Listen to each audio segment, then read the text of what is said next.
Hello বন্ধুরা, পায়েলএসএস কুকিংয়ে সবাইকে স্বাগত। আশা করি আপনারা ভালো আছেন। আমিও অনেক ভালো আছি। আজ করব পটল চিংড়ি। এখানে দেখুন আমি চিংড়ি এবং পটল নিয়ে নিয়েছি পটল চিংড়ি করার জন্য। এরপর আমি পটল এবং আলু, টমেটো কুচি, পেঁয়াজ কুচি এবং চিংড়ি মাছটা ধুয়ে নিয়েছি। এখানে দেখুন। এরপরে আমি চিংড়ি মাছে নুন হলুদ দিয়ে চিংড়ি মাছগুলো ভালো করে মেখে নেব। এবার দিলাম কড়াই বসিয়ে পরিমাণ মতো তেল দিয়ে দিলাম। এরপর তেলটা নাড়াচাড়া করার পরে তেলটা গরম হতে দিয়ে দিলাম। এরপর তেল গরম হলে চিংড়ি মাছগুলো একটু একটু করে দিয়ে দিলাম। এরপর আমি নাড়াচাড়া করে নেব। নাড়াচাড়া করার পরে ভালো করে ভেজে নেব।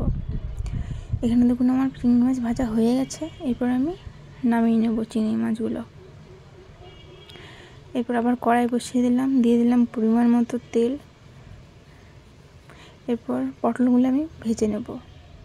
এরপর দিয়ে দিলাম পটলগুলো এবার নাড়াচাড়া আমি করে নেব। পটলে আমি নুন হলুদ কিছুই দেবো না, শুধু ভেজে নেব। এরপর আমি পটলগুলো নাড়াচাড়া ভালো করে নেব। এখানে দেখুন আমার পটল ভাজা প্রায় হয়ে এসেছে। এরপর আমার পটল ভাজাগুলো হয়ে গেছে। এরপর আমি অল্প অল্প করে এভাবে তুলে নেব। এখানে দেখুন আমার পটল ভাজা তোলা হয়ে গেছে। কড়াইয়ে তেল আছে। এবার তেলে দিয়ে দিলাম তেজপাতা, দিয়ে দিলাম পেঁয়াজ কুচি। এবার নাড়াচাড়া করে নেব। পেঁয়াজটা একটু ভেজে নেব। পেঁয়াজ ভাজা প্রায় আমার হয়ে এসেছে। এরপর আমি দিয়ে দেবো আলু একটু দেওয়ার পরে আমি এবার নাড়াচাড়া করে নেব। নাড়াচাড়া করিয়ে নিয়ে এখানে দেখুন আদা রসুন বাটা আছে।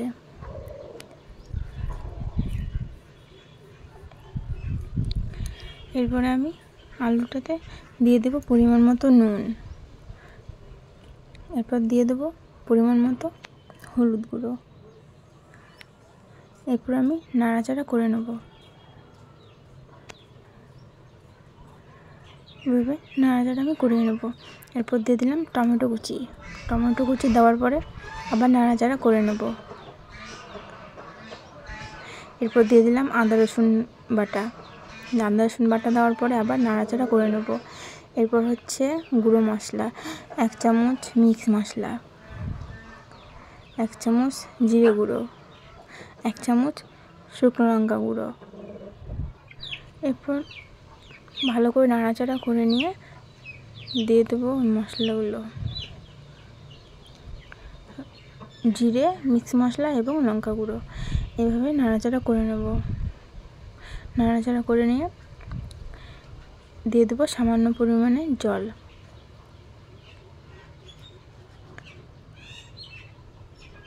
এবার জল দেওয়া হয়ে গেলে এবার নাড়াচাড়া করে নেব। নাড়াচাড়া করে নিয়ে দেবো আলুটা সেদ্ধ হওয়ার জন্য।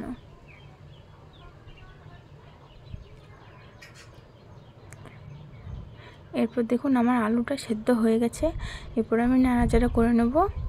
নাড়াচাড়া করে দিয়ে দেব চিংড়ি মাছগুলো, দিয়ে দিলাম অল্প অল্প করে দিয়ে দেবো। এরপর নাড়াচাড়া করে নেব। নাড়াচাড়া করা হয়ে গেলে এবার ভেজে রাখা পটলগুলো দিয়ে দিলাম। এরপর আবার নাড়াচাড়া করে নেব। নাড়াচাড়া করে নিয়ে একটু আবার ওগুলোকে ভালো করে কষাবো। আমার কষানো হয়ে গেছে। দেখুন আস্তে আস্তে তেলও বেরিয়ে গেছে পটল চিংড়ি থেকে। এরপর আমার পটল চিংড়ি প্রায় রেডি। এরপর আমার পটল চিংড়ি রেডি হয়ে গেছে। নেব একটা পাত্রে তুলে। আমার এই রেসিপিটি যদি ভালো লাগে অবশ্যই আমার চ্যানেলটি সাবস্ক্রাইব করে দেবেন, লাইক কমেন্ট শেয়ার করে দেবেন বন্ধুদের সাথে। ভালো থাকবেন, সুস্থ থাকবেন।